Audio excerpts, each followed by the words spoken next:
after a long break, you might feel a little bit rusty. You might have to take some time to get back into the swing of things. But for all these drivers behind the points leader, they hope they can still hit the ground running and claw back some valuable points. The summer break is finally over, and we return to action here at the VDRA Late Model Series for the second half of the season here at Oswego Speedway. My name is Finny Kuna here, as always with Connor Horn. Connor, glad to have you back with me after about 2 months of a break, back with you in the booth. And let's get back to action here for these guys. Back to action, and it's not going to be on the very tiny bull ring outside the track that we were just exploring. It's going to be on the dirt track over here in New York. Not a track that most people are going to be accustomed to, I don't think. Very new to the iRacing service compared to a lot of the tracks we go to. This Freedom 50 should be pretty interesting, and a lot of drivers are going to have to adjust to this track on the fly. Yeah, drivers are definitely going to have to adjust and adapt to it on the fly to make sure they can get things going in the right direction. We talked about him pretty much all season long, especially in the middle half of the season. Travis Beckner, he's been dominating the series. 5 wins in a row, if I'm not mistaken, only to be just cut short right before the break with a win from Clayton Johnson. Yeah, the last 2 winners have been Travis Beckner and Clayton Johnson. Only those 2 have won races. Oil in that double point affair that was pretty rough and rowdy. So I can't say anyone really has momentum coming into this weekend. It was such a long break. I don't think any momentum that was had has kind of been stunted. And you got to start a whole new streak going into the second half of this season. Carter Coop's going to try to do just that. He's had some poor luck a number of times throughout the season. He's coming through 3 and 4 right now. Was pretty high up in points, but he's fallen back to 14th after our last race over a month ago. Yeah, one of the first drivers to get a time in. Also taking a look at Brent Pancari, who's also riding around here, slipping through 3 and 4.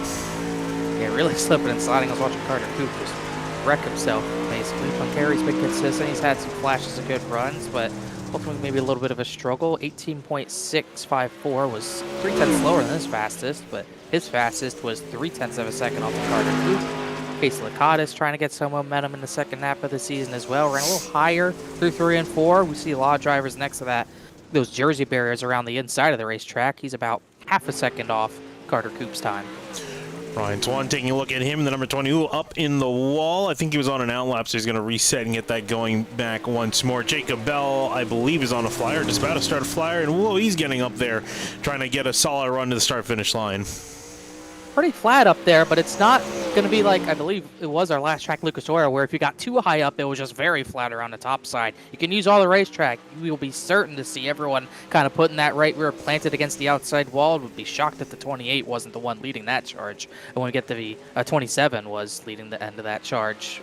Just drivers kind of planting the right rear on the wall. Not right now. Qualifying, you're going to be around the bottom. Bell a little off the bottom of the racetrack. It's kind of not very even. That turn's not very even, so you're kind of almost double apexing it. And 1 and 2, 3 and 4 a little more round. So he'll try to plant the bottom, but got the car a little bit too sideways there. Didn't carry a lot of speed. Casey Borgmeyer trying to carry all the speed he can. He goes 18.242 on his first lap.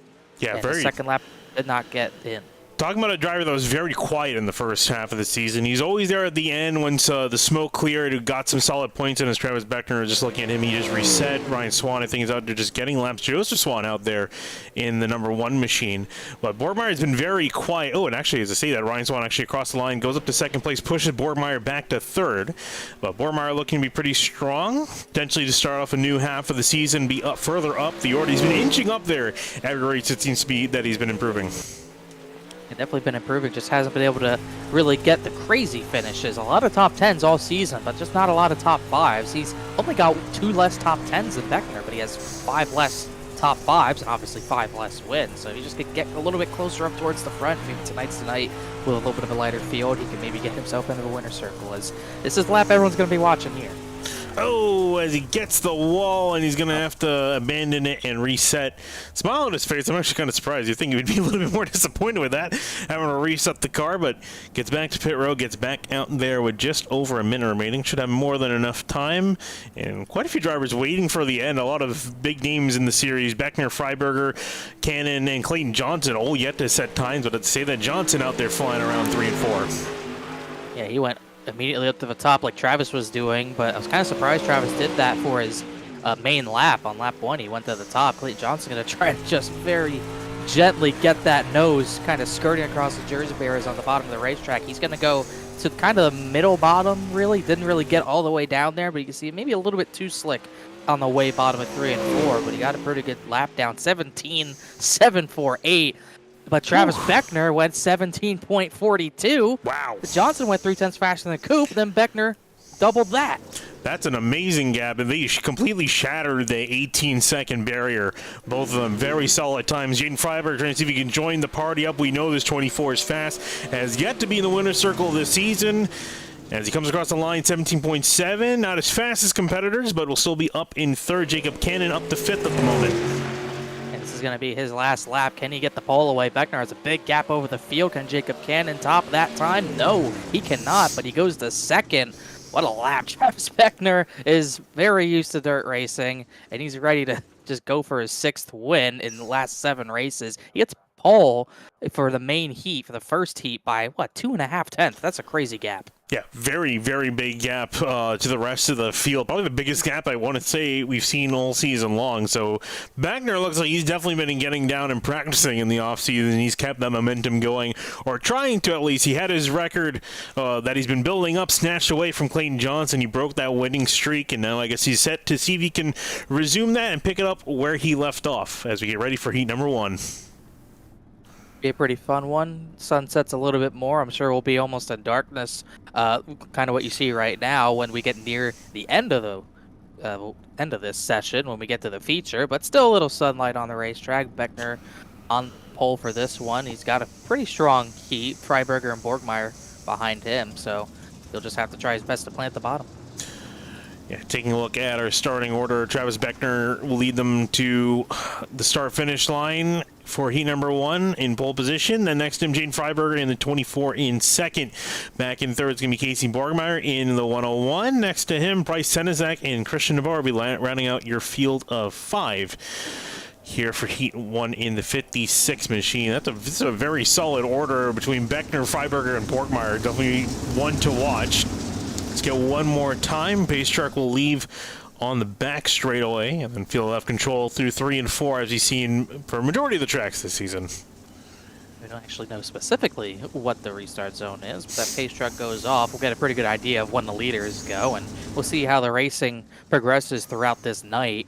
Even saw in qualifying where if you're running kind of middle in 1 and 2, the cars are really bumping up and down, with left front definitely coming up through the air for a lot of those cars at speed, so that could be something to look towards. There you go, pace truck off, field in control of Beckner. Now he's going to wait just a little bit till they get into the turn before he gets it off. Wants to make sure he gets a solid lead ahead of Freiberger. And off to go on the gas pedal. Away we go. Green flag here in the air for heat number 1.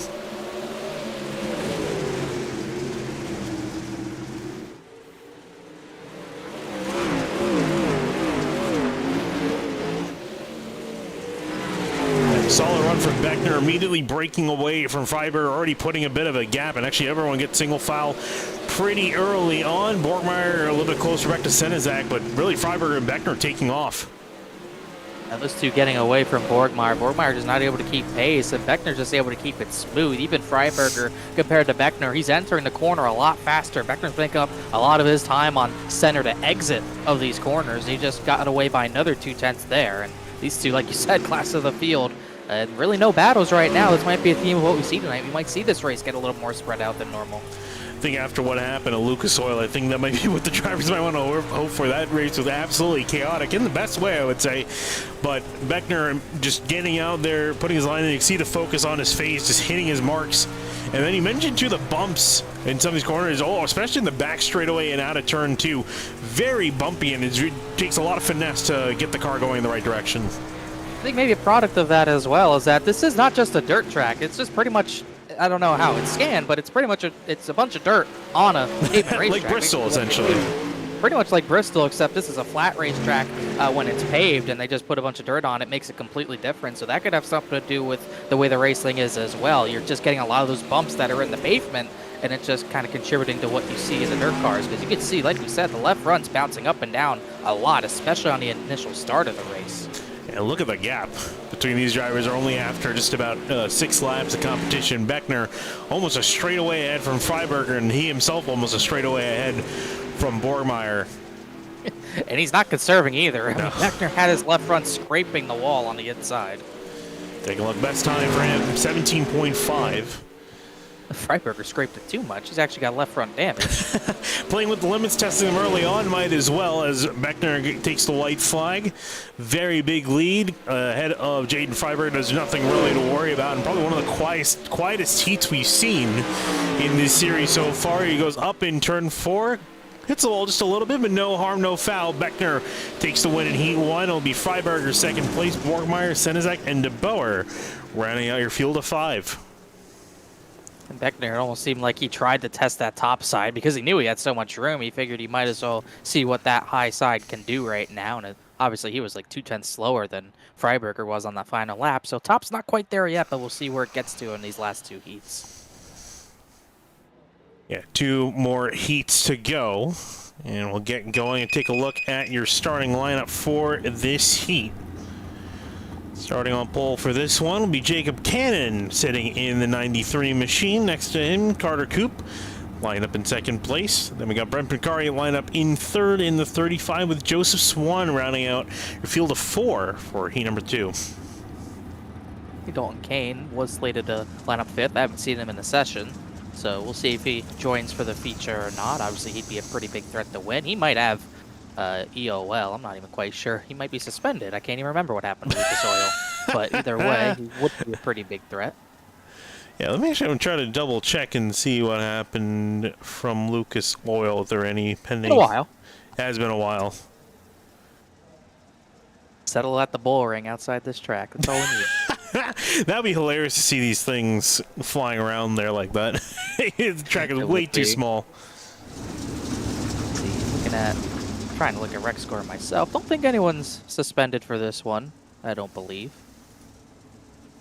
Yeah, I don't see anything myself either, so I think we're good. I do believe they did end up kind of shortening most incident point totals because of it being such a long break, so that is something to do with it as well. So don't believe anyone's suspended. For now. Not in session. We'll see after this one if things get a little bit crazy here. Funny enough, Dalton Kane did just connect, so probably will be a part of the feature, but start near the back. I was wondering why I just saw him pop up in my timing and scoring, but yeah, he is actually just jumped in. He will be starting from pit lane, so we'll see if he can make that up. As Jacob Cannon leads them down to green, off he goes away for heat number 2. Immediately gets the jump. Brent Picari looking the inside, see if he can secure third place. Carter Koop trying to secure second, slam the door shut. An incredible pit exit from Dalton Kane. No, I'm just kidding, but we'll see how this one gets spread out, if it does get spread out as much as we saw in the last heat, because that was probably the biggest gaps we've seen all season, as we already got Joseph Swan in the inside wall for some pretty big left front damage. Sensing that's going to be a theme, drivers pushing the limits, you need to get the left front as close to that inside wall as possible, but one little mistake and your whole race could be over. Be careful not to rip the left front suspension completely off the car. Okay, see Brent Picari trying to fall in behind, trying to get a run on the outside. Gets a great run to the outside in turn 4 and flies it down into turn 1. Still working that outside, that momentum to get it going around Joseph Swan, and he will do so. It hasn't quite secured third as Swan comes back on the bottom. Ooh, almost a slide job, makes the 35 check up. 30 made him check up, but it ended up working out. Carter Koop, I saw, got some left front damage now in turn number 3, but you are starting to see this groove widen out, specifically in this heat. You're seeing a little bit of a slick line going into the bottom of turn number 3, so you've seen Cannon maybe go up maybe half a groove, as these guys are pushing the groove all the way to the wall already. This is a dogfight for third. They're fighting hard, and they want to make up that time. And Picari to the inside, trying to work around Joseph Swan. And can't quite get clear there. You're still side by side in turn 3. I don't think Dalton Kane will get there, but he's going to try his hardest, as now Swan gets back by that 35 car, so these two maybe settle it for the time being, but Picari's got to put that in his notebook, how he got such a great run off the top of 3 and 4. No one else has been able to do that yet, and no one else is really trying it. Cannon and Koop all clear, not going to battle hard, but these two really pushing the limits, and it's almost like he's mirror driving up to the wall, Joseph Swan is. Yeah, look at Brent Picari hack at that wheel. That's going to be tiring after about 50 laps of that. Working around this track, and he is trying to find a way around, and he's definitely feeling it. I mean, you can see with the bumps, you can see the entire steering rack and his wheel rattle around as he works. There you go, white flag in the air. One more lap to go for these two. Jacob Cannon up ahead has nothing to worry about. Same thing with Carter Coop. Both secured first and second, but this battle for third has been on since the drop of the green. Here we go, 2 more corners. Swan's going to slide up the track again, but Carey's going to try the crossover. Cannon wins. Coop's going to get second. Drag race to the line. Joseph Swan's going to hold on. What a finish for that third position in this second heat. Dalton Kane crosses the line 5th. That was entertaining, and we saw that groove widen out a little bit more. And Jacob Cannon taking the win, as you mentioned, after a very exciting heat there for heat number 2. Those guys getting down and getting to business.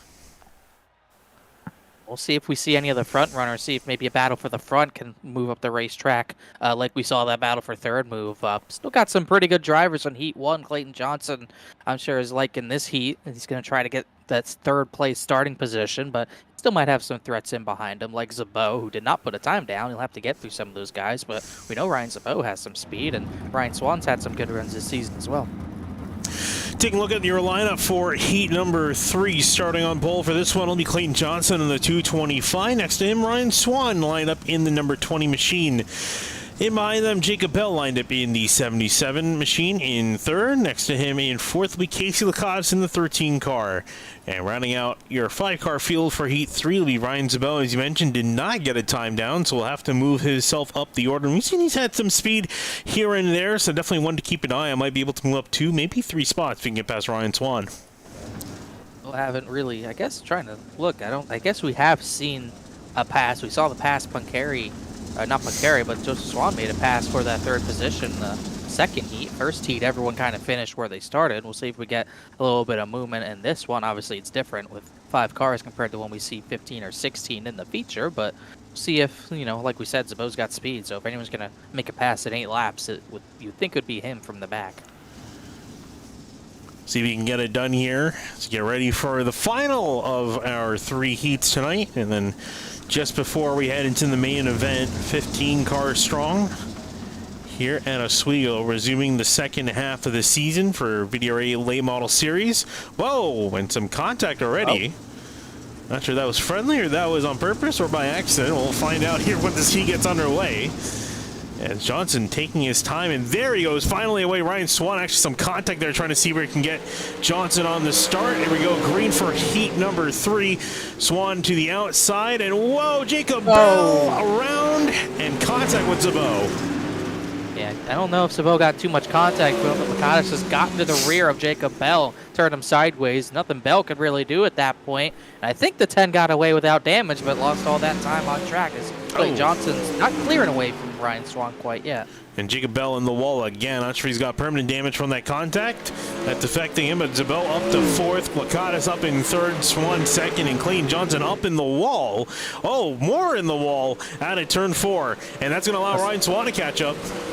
You're seeing they're already kind of testing the limits of that high side. Clayton Johnson got a little bit too much on the right rear and lost a lot of time to the 20, but gathered it back up in 1 and 2. And we'll see if he can do a better job in 3 and 4 this time around. Kind of hit that right rear on the wall again. That time he did it correctly and kept that gap, but Ryan Swan's got some pace. Yeah, you can see all that loose gravel pushed up, except for a very fine line in the inner middle line. That's effectively where all of it's gone to. So everyone's slowly been moving up the track, and again, this is a great time to test the waters to see how it's going to be in the race. And you can see on the entry there already, it's used up on the inner line, but Clayton Johnson's preferring it seems to be there. I think doesn't want to throw this all out the water. Last thing you want is to start from the back, especially at a track like this. Especially when you have so much speed. And there's been so many times this year, whether it's because of an EOL or because of poor showing in the heat, that he's had to start at the back and had to climb through the field. And we saw that at Lucas Oil, I believe. So that's something you don't want to have to do, especially when it's not a 100-lap feature like it was a month ago. It's 50 laps, so you don't have time to do that. As maybe a little bit of a hybrid line there. Zabot got up to 4th, got by Jacob Bell, trying to get the case to Cos before this one's over. Yeah, catching up. All 3 of these drivers are converging on one another. 2 laps to go. We'll see if there's going to be any last lap, last second pass here amongst these guys. But for the lead, Clayton Johnson, unless he makes a major mistake as he gets up near the wall again, white flag in the air. He's just bouncing off perfectly. If you just perfect how to bounce that right rear off the wall, you're in a good spot. We've seen it at so many tracks this season. He's been pulling away. I think a lot of that, though, is because he's committing bottom 1 and 2. Ryan Swan's been on the top 1 and 2. It's just not working. It's not working for him. It's working for Johnson. He'll come sliding out of turn 4. Whoa! Not sure if he's trying to go for style points, but he'll take the win in interesting fashion. Loses the wing. Swan in second place. Lakatos will hold on to third place with Zabo Pell close in behind. Zabo just couldn't quite get the Lakatos there, so good heat for Lakatos to hold on to that third position. Good starting spot for the Freedom 50 for him. This should be a pretty fun one, and like we said, pretty spread out heats, but you put 16, 15 cars on the racetrack at one time. That could all change. Definitely can. We're already seeing the surface getting worn up and drivers looking for grip. I think that's going to be one of the main focuses for these drivers tonight, is just trying to find where that grip is. It's a very flat track. I don't want to say it is the flattest, but definitely on the flatter side of most of the tracks that we've been to this season. So I feel like, you know, these drivers are going to be looking, searching for where they can get that grip. Obviously, we typically like to see these guys gravitate toward the top, but this track is so wide. I can definitely see a lot of drivers, as seeing them in practice right now, hugging that inside line. You're going to see, I don't think you're going to see that top side be great in 1 and 2 unless the bottom gets that worn out. I mean, top 3 and 4 definitely look to be the main line, but 1 and 2, I don't know why, if it's just because it's off kilter, maybe that's why it's not good, but it just almost looks like there's a little too much room in 1 and 2 for that top side to really get you that run down the straightaway. And that's another thing about it. You don't really have that longer straightaway to work with down the back anyways, so that's another factor of it not working. But you can see right there, Clayton Johnson kind of stayed even with the back there, but didn't really make any ground up on the bottom. Jane Freiberg, second in the points at the moment, still does not have a win to his name. And we talk about it every single week. Is it going to finally be the chance he can get that win? And it's not for lack of trying. He's got 7 top 5s out of his 12 starts and 8 top 10s. So he's been up there. He's been up near the front, has not been able to execute. And I feel like it's almost, I want to say it's been his long run pace that's not been the best. He kind of flares up in the beginning and the middle and then slowly drops back near the end.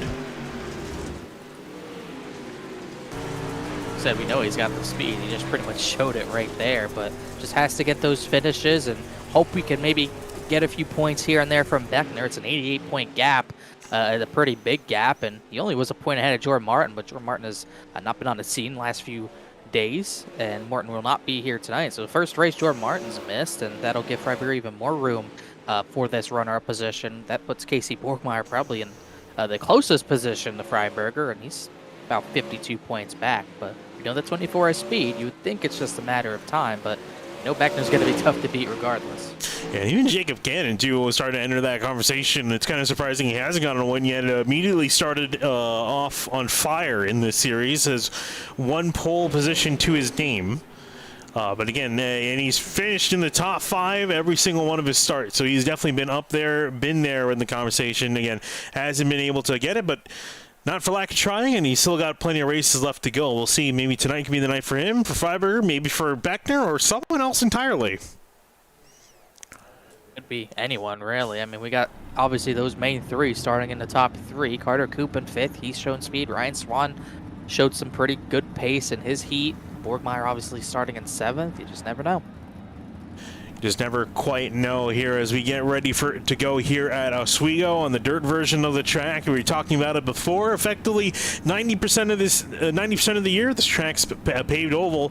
Then for just about a week or 2 of the year, decided to throw some dirt on it and get some dirt action here for Super Dirt Week, I believe is what it's called, for this series. They've been running it since, I want to say, 2016, if my little bit of research before this race went underway is correct. They used to race, I believe it's Syracuse, before they moved that race to here in New York, or in a different part of New York.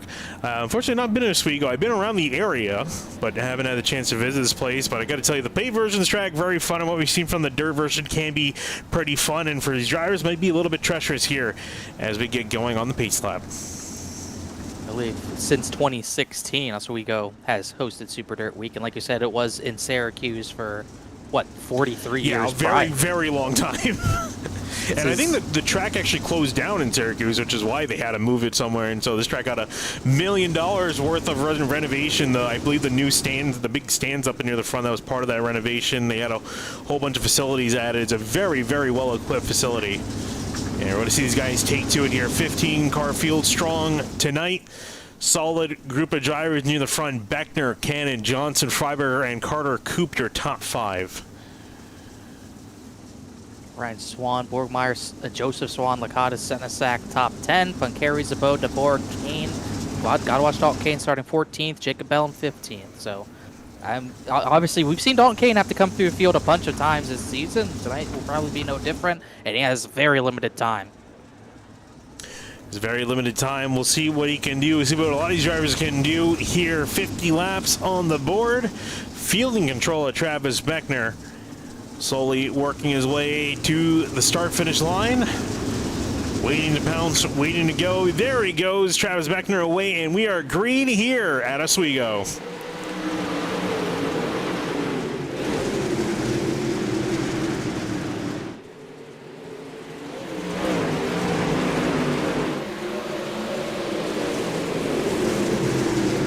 And immediately a fight for the lead as Clayton Johnson throws it up the inside, trying to get around Travis Beckner, not able to do so as they're still almost side by side, but sorted out by turn 1. Meanwhile, it's a frantic start here in behind Jacob Cannon, trying to hold up Freiberger and Carter Coop. It didn't even take 2 corners for Beckner's left front fender to get ripped off. Clayton Johnson kind of bulldozed Jacob Cannon up the track in turn 2 as well. So Beckner, Johnson, Cannon, the top 3. You can see things kind of single filing out for the most part in the top 5. Freiberger tried to force the issue to be inside of Jacob Cannon, but could not get that to go, and he's going to lose his spot to Carter Coop because of it. And already you're seeing these drivers banging up their left front fenders. Looks like Freiberger's got both fenders kind of dinged up, as that battle for 4th is not going to go away quite yet.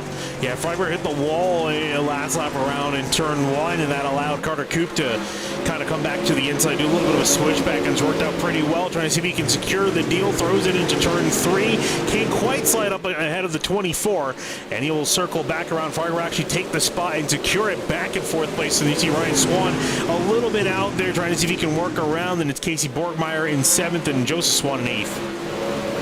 1-8, good run for him so far, but obviously we're only 5 laps in. Licata's 9th. Dalton Kane's made his way up to the 10th position already in these 5 laps by Punkeri, Senesac, and a few others, as that battle of a lead, still bumper to bumper, if you can call it that, but Clayton Johnson just can't find a way to get side by side with that 27 quite yet. Yeah, so close together, nose to tail, and you can see him almost ready to kind of pick up and move the 27 to Travis Beckner. He is so close, and what we got to talk about, it was a big talking point at Lucas Oil, especially with the amount of laps we had, as I think Casey Licata has had some major damage. Oh yeah, you can see that left front is destroyed. Looked like Joseph Swan and him had contact. Licata's going to try to limp it around the racetrack if he can, but obviously right front's totaled. He will get it to pit road. Thankfully, this is a pretty simple pit entry, so I don't think we'll have a yellow, but nothing really he could do there. Yeah, he's able to get it to pit lane, so unfortunately, Casey Licata going to be out early on in this one as they look back for that battle for the lead. And Johnson, you see him already trying to search for some grip, trying to feel out the track, where you can find something to work with. Jacob Cannon, Jaden Freiberger now flying in formation 3rd and 4th. Oh, Carter Coop got turned by Ryan Swan. It did not bring out a yellow, but everyone's scrambling. Joseph Swan hit the 52 of Coop. Somehow we've stayed green through that, but Carter Coop drops down the order from 5th. Yeah, I was going to say, I think that was as close as you can get to not having a caution come out, is take a look and see the replay, what happened as the caution actually is out. Now, Joseph Swan and Jacob Bell have crashed, as you could see you can see Carter Coop collecting it, hits Joseph Swan there, but live we have a yellow with the 77, destroyed right front. Yeah, that was the 77s, and looks like the 20 of Ryan Swan couldn't avoid this one. See, I'm not sure this is after. Oh, this is, I think, right after we stopped looking at it. So there's Jacob Bell working the outside. Oh, up ahead, some shenanigans going on, and oh, Jacob Bell trying to find it. It's so hard to avoid a wreck in these things. Not sure what happened. I don't know why Joseph and Ryan. I think Joseph and Ryan Swan were next to each other, unless Ryan Swan maybe got some damage from that. Oh, he did. He hit the wall at us. And then he just broke. Yeah, I think was trying to turn the car, just going straight. Oh, Jacob Bell had nowhere to go. He flew into there. Flew in the wall in turn 3. So you can see, almost like his wheel disconnected. You can see the wheel perfectly straight there. Yeah. Oh. Huh. Yeah, that's... Okay, so his wheel had been disconnected for sure. Looks like it's working now, but I haven't seen that in a while. It's almost like maybe the wall hit, it's like the wall, you know, when he hit the wall, that's immediately when it happens. Like when he hit the wall, it just completely disconnected the wheel. I mean, we have seen, we were looking at Brendan Kari with his force feedback. We saw how violent it can be. And I mean, if your cable's already just a little bit loose, you take a violent hit to the wall like that, might have enough force to joggle a cable a little bit loose. Could have been possibly what we saw right there, but caution now for the first time, lap number 10. And we Travis Beckner in front, and another chance for Clayton Johnson to try to come back at him. And same thing with the 93 and the 24. They're catching back up to these guys. And I was talking about it before. We were talking about tire wear.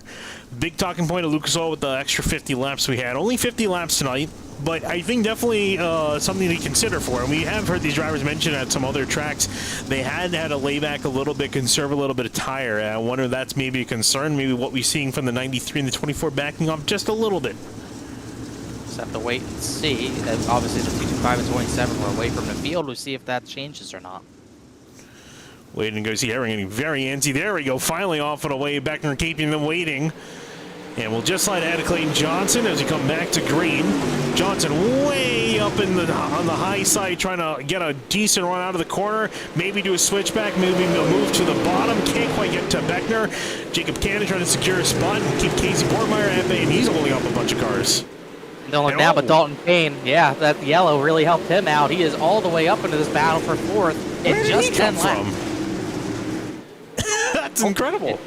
Just took that quickly. I mean, getting through all the chaos with the 52 and 20 certainly helped him, and now he's already in the top 5. And these are really the main 6 you would think of at the front. Beckner, Clayton Johnson, Freiberger, Cannon, Kane, even Borgmeyer in 6th. Ryan Zabo's not too far from this battle as well, as they're side-by-side for the lead. Clayton Johnson got to the inside of Beckner, but yes, he is going to be able to hold it in the 3, and Beckner going to have to bail out and just run the high side, but there's a lot of grip up there, but he kind of stumbled in the center of the corner. He tapped the wall a little bit. That's going to cause some extra drag, reduce the speed. But Johnson finding that purchase point, just a matter of executing if he can get a decent run. But it's so hard without that run off the corner. But he's still there, still working it way on the bottom side. Beckner not quite able to clear, and he might this time by, but he's been slow at the very end of turn 4. He finally secures it there with a decent run, but Johnson is all over him. Beckner kind of made sure he pinched the slide job off into turn 3. Speaking of which, slide job from Dalton Kane, secures fourth place for a second, works back around the 93 of Cannon, who got shuffled back to 5th now. Freiberger up to 3rd. Freiberger up to 3rd. Couldn't see. It looked like it just happened on the restart. Dalton Kane's got some real speed tonight. Just a matter of kind of owning that speed. We've seen him kind of getting some incidents and kind of take himself out of contention a lot of times before. Hopefully tonight's a little different, as Clayton Johnson almost knocked the wall down in 4. He tried to get to the right rear back, just couldn't quite make it stick, but these two are neck and neck right now. Brett McCary, how about this run for him? Up to that 6th position. It was a great start to his race as we're closing in on halfway already. Yeah, getting close to it. Solid run for the 35. We'll see if he can finish it out up there as he's still fighting with Borgmeyer for that spot. And as you look back, the leader still nose to tail. That 24 slowly getting more and more into the picture. Definitely have to keep an eye on him. I think he's waiting to see these guys wreck. We'll just have to wait and see. They're not getting close enough to wreck quite yet, running different lines. Johnson keeps trying to wind up this top, but usually doesn't get the run out of 4, but that was probably his best 3 and 4 yet. He got to the inside of Beckner, kind of forced the door open, kind of slammed it open with his foot almost, and he's got a pretty good run into turn 3 this time. Going to try to force the 27 up the track. Maybe he can get a slightly better drive off the corner, but he can't quite get there. There's nothing really, no grip in the middle of the track, and that allows 27 to get back out ahead. But I think for Johnson, he has to do it. He has to force an opening if he can. Whoa, as Dalton King gets awfully close to the inside wall. Thought I saw his fender come off. Here comes Jacob Cannon taking advantage of the situation. We hit the inside wall. You have to kind of double apex 1 and 2, and he put Jacob Cannon in the wall. And these two already don't like each other, so that's not going to help things either. But Kane kind of forced the issue there. Clayton Johnson forcing the issue for the lead. Got to the inside of Beckner again, but he can't do anything once they get to turn 3. But I think he's going to slide him here. Yeah, has to throw it in, has to slide up in front. He did not do it. He didn't do it. I'm actually kind of surprised he didn't have the perfect chance to do so. As the furthest along ahead he's been this entire race so far. And as they battle, look at that 24 right there in case something happens. They're battling hard for the 4th position. I fear Cannon and Kane are going to end up wrecking for that 4th position. Clayton Johnson throws the slider. If they wreck, the leader at the line is who gets the lead, so it's important to lead these laps. Beckner got it by just a fender once again, as they're still battling for that 4th spot. Zabot has damage. He's going to be outside wall. Will this bring out a yellow? He's still rolling for now, but looks like Kane and Cannon, that battle got ugly. I want to look at other battles, but I can't because this battle's getting intense for the lead. Switchback Johnson back to the inside. Beckner looks like he's struggling a little bit. Whoa, there's a wheel out there. I think that's what you mentioned from Zabot. Now they switch places. Johnson on the outside, Beckner to the inside. He's probably going to try to do a slider. He will do so. Johnson, can he come back to the inside? He will try. He's going to try to. Freiberger just can't find a lane to go through right now. They're just clogging up both lanes to the point where he can't do anything but watches. Johnson's going to get a good run around the bottom of the racetrack. Beckner's going to be able to stay just on his outside, even in the turn number 3 again. Both using different lines. Freiberger's going to go to the way bottom of the racetrack. That top side working well out of turn 4, but pretty even lanes, but the top has the advantage out of turn number 4. This is a pretty important battle side by side because they're not too far away from lap traffic. Yeah, because you can just see them at the end of the picture there. Actually go to the nose of Travis Beckner. You see Johnson with a big slider, parks the bus on the outside, Beckner back to the inside. And probably going to do the same here, throw it into the corner. He will do so, and I think Johnson's trying to see if he can get back to the inside there in 1 and 2. Freiberg trying to see if he can just squeeze his car in there to make some sort of battle happen, but they got to figure out something before they get to this lap traffic. And the crazy thing is, battling like this, all 3 of them are still faster than Borgmeyer, who's moved into that 4th position after Jacob Cannon and Dalton Kane had contact. Cannon 5th, Kane 6th now. Oh, they're still side by side. And Johnson got a good run off of turn 2. This might be the opportunity. Beckner's going to have to force a slide job this time. He will do so, hits the wall a little bit, loses some speed. Here comes Johnson, back to the inside, will lead that lap. Just hoping to secure it at some point because they got to figure out the situation here because they got lap cars ahead of them battling for position. This is good stuff. Beckner had a great 1 and 2. Oh, he hits to bore up the track right into the path of Clayton Johnson. 225 is going to be able to keep it straight, but poor Christian Lepore got the short end of the stick there. Take a look at the replay for that. Not much. I mean, DeBoer just got door slammed. There's no doubt about it. Clayton Johnson did everything he could to not put the 56 in the wall. Nothing he could do there.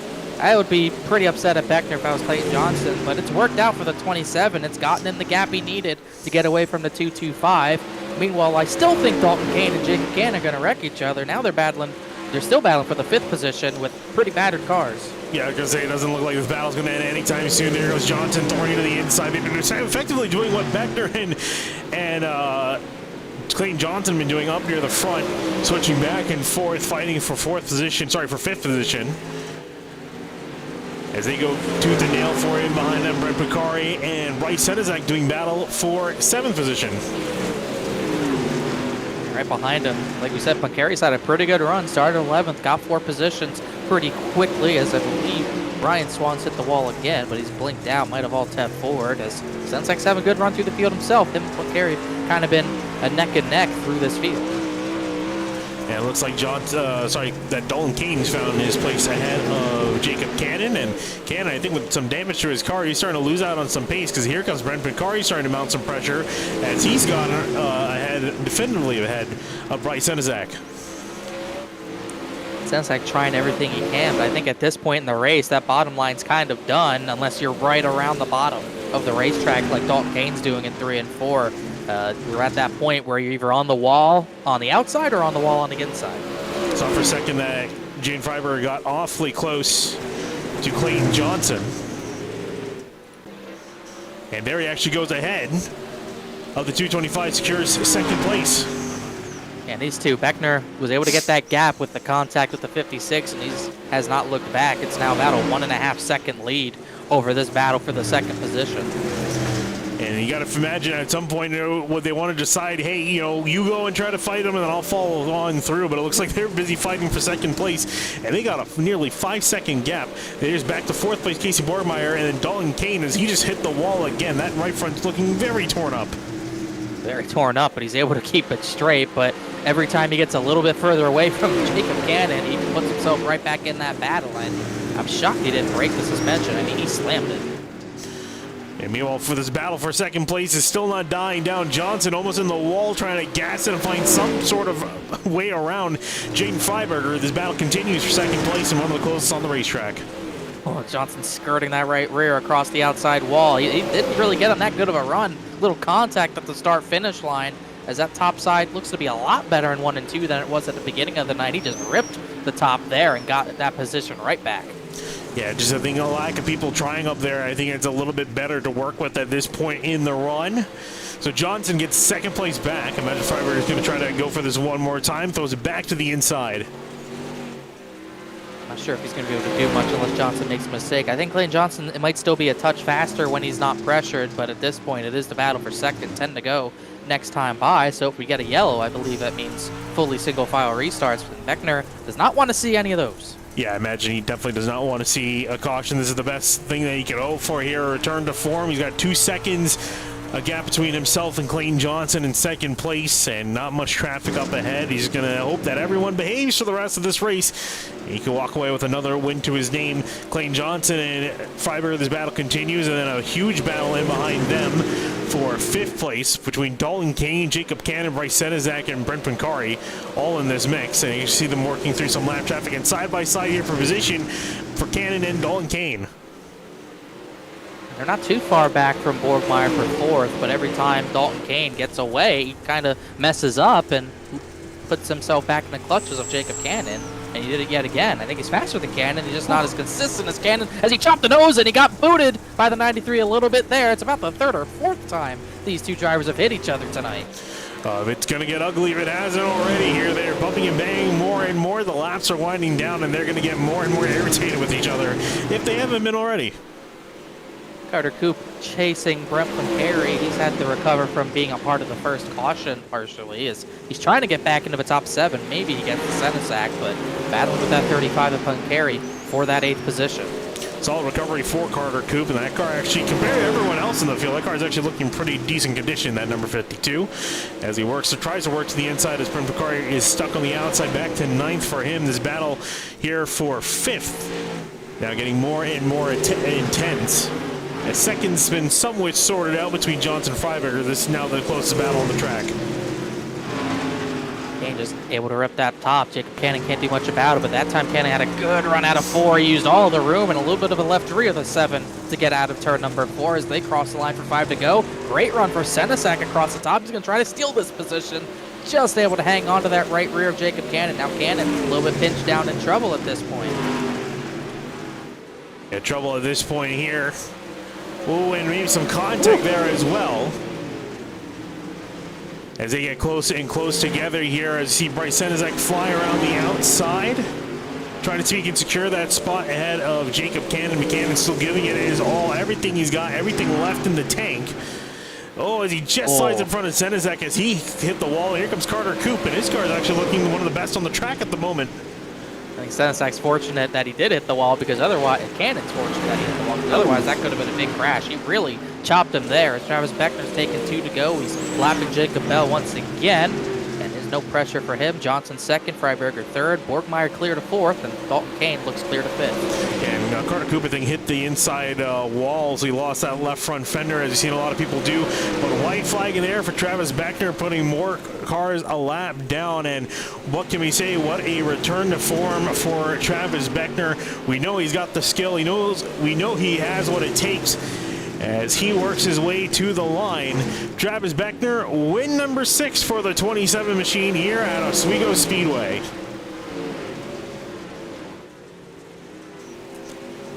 And solid job for him. It'll be Clayton Johnson securing 2nd place. Jaden Freiberger in 3rd. Borgmeyer, Dalton Kane, your top 5.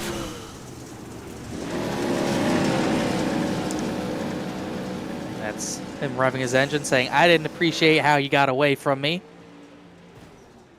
I'm sure that'll be talked about a little more post-race. Clayton Johnson to Travis Beckner, and can imagine him not being happy about that. But Travis Beckner 6 of the last 7. Good runs for a lot of drivers there. Carter Coop, good recovery to get the 8th. Pancari 9th, good run for him. Yeah, very solid job there for these drivers here. As we take a look at our finishing results here. Travis Beckner taking the win once again, 6th of the season. Then moving on back to Clayton Johnson, finishes in second, last race winner. Solid finish for him. Jaden Freiberger as well, a decent finish for him in third, but so close to the lead, couldn't quite execute. Then a big gap back to fourth, but Borgmeyer, Dalton Kane just finishing up ahead of Jacob Cannon after fighting so hard for that spot, and a great recovery from the back of the field. Want to add that for him from 14th to 5th. Great start for him. Then Bryce Senizak in 6th, Cannon 7th. He's going to be disappointed with the way that ended up. Carter Coop in 8th, Quincari 9th, with Joseph Swan rounding our top 10. I definitely missed Senizak getting back by Cannon, so good result for the 09 of Senizak for sure. DeBoer 11th, kind of got caught up in that incident with Beckner that stayed green. Jacob Bell involved in the only yellow of the race, 12th. Lakatos 13th, Zabot 14th, and Ryan Swan, who might need a new wheel, we don't know, but he gets 15th place out of tonight after having some pretty good speed. Yeah, had some pretty good speed. Well, we'll talk first. We'll see if we can get a chat with Jaden Freiberger here, finished in 3rd place. So it looks like hasn't gotten there quite yet. We'll give him a moment just to get situated, and himself and Clayton Johnson. But wow, those guys, all three of them fought very hard. And I gotta say, actually, props to them. You know, I think Johnson may not be happy with the way that resulted, but the fact that they kept it pretty clean, considering how far they fought, I think they both deserve a pat on the back. Yeah. You see many times this season how those battles can get ugly.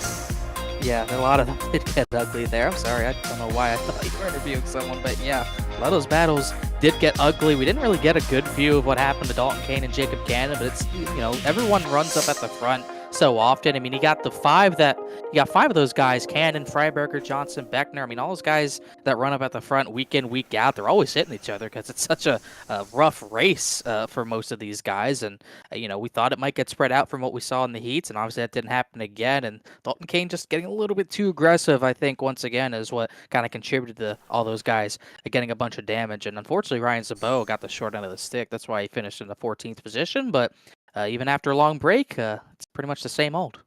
Yeah, let's take a chance to talk with Jaden Freiberger we have in the booth. Jaden, got a copy of this? Yes, sir. All right, well, solid run for you there. I know probably not the result you would have absolutely hoped for, as you were so close, as you're looking here on the replay. You were so close there to the lead, fighting with Johnson and Beckner. You know, tell us how the race went from your perspective. It was alright. I got nose damage off the start, so then I was just trying to hang on and pace with the leaders, and then once Beckner got into the lap car and it pushed the lap car up in front of me and Clayton, it pretty much killed our chance at the win, but we still had a pretty good race for second. Yeah, you know, obviously we were looking at this track, you know, how flat it is, and especially towards the end, the search for grip. Do you feel like you should have, or do you feel like you would have wanted to make a move earlier on when they're fighting side by side, or do you think waiting for that to sort out was the best strategy there? I don't know. The way it panned out just didn't. I don't honestly think it really mattered. I couldn't have passed them when they were side by side, and then after we got shuffled back so far, it was pretty much over from there. All right, well, Jaden, solid result for you. You can continue a solid streak of top 5 finishes, your 8th top 5 of the season, so congratulations to that. Thank you. All right, moving on to our second place finisher, Clayton Johnson. Clayton, unfortunately, couldn't make it back-to-back wins in a row. We saw you fight tooth and nail with Travis Beckner there. Tell us how that battle went. Yeah, I mean, it was a good race, but I just feel like every time I try to race him side by side, I always end up wrecked. But, I mean, it's a racing deal. There's not much you can do, but just kind of sucks. Yeah, unfortunately, it wasn't quite the result you would have hoped for. But, you know, tell us how, you know, the lines went as the race went on, as the track got worn out more. Do you feel like it was better being on the bottom or being up near the top, or did you feel like it was better on one side of the track being on the top and one side of the track being near the bottom? Well, yeah, for sure. I felt like it was for sure bottom about majority of that race, bottom of 1 and 2, and I'd go up top in 3 and 4 and kind of get a huge run coming off exit and be able to enter a little lower and hit the brakes and get underneath him. And I guess as soon as I saw his nose damage, I probably should have tried to push it a little harder. I was just scared of burning my tires up. But yeah, I definitely should have passed him when I saw that nose damage he had. Obviously, shows I shouldn't have messed around with him. But It's all right. We'll make a better decision next time, and we go on from there. All right, well, Clayton, thanks for talking to us. Appreciate it. And last but certainly not least, once again, we'll talk to Travis Beckner for the 6th time this season. Travis, we saw, you were trying to make it, obviously you got your win streak cut short, only 5 in a row for you, with actually Clayton Johnson being the one to take that away from you last race at Lucas Oil, but finally back on the top step of the podium in the winner's circle, and with another win to your name, 6th win. Tell us how you managed to get it done. Yeah, what helped out the most was me getting into the lap car into turn 3. Didn't mean to do that, just completely misjudged it on my end. Was in the Discord with Christian there, and I thought he was going to go high. As soon as it happened, I mic'd up to him and I said, I'm sorry, I did not mean to do that. I thought you were going high. And sorry to Clayton there. He, like he said, we were talking about it in broadcast station. He owes me one from Charlotte and now here, and I completely understand why he's upset at me. So. Yeah, I mean, going back, we were watching this battle, constantly. I couldn't even look at anything else on the racetrack because you guys are going absolutely back and forth, back and forth. Was there any particular line that you preferred? Did you prefer being on the inside, being on the outside? Because you saw that your car was fairly strong on both parts of the both lines. Definitely on the inside, but the track just kept on changing up. It went from the inside to the middle line to the high line. Stayed on the high line for a little while, then went back to the bottom. It was just wherever you could find the most grip, where your car was hooked up at. And that left front damage right there definitely was not helping me out at all. It definitely was making it a bit more harder to drive. But, drove through it, got the win. And once again, I'm sorry to Clayton there. And just, yeah, it was a fun race, though. Glad that we went green most of the way. Yeah, indeed. And Travis, thanks for talking to us. Congratulations on another one. Yep, before I go, I'd like to thank my sponsors, Hendrick County Motorsports Park, Wilson Race Cars. Fortunately, we lost one of our own this last night. Manny Gradinsky, our turn 2 flagman, he lost his daughter last night due to injuries in a wreck that happened over this past week. So prayers for them and their family, and be back at Fairbury, and hopefully we can get it done again. Unfortunately, won't make next week. All right, Travis. Well, thanks for talking to us again. Congratulations on win number 6. Oh, thank you. And thank you guys for taking the time out of your day to come broadcast this easily, hands down. Say it week in and week out with y'all. Best broadcast in iRacing, period. Appreciate it. Thank you. Thank you. All right, and with that, it's going to be wrapping up things here at Oswego Speedway, and I gotta say, this race didn't disappoint. I was a little bit concerned with the way the heats went down that it was going to be very single file, but we saw from the race that was everything but.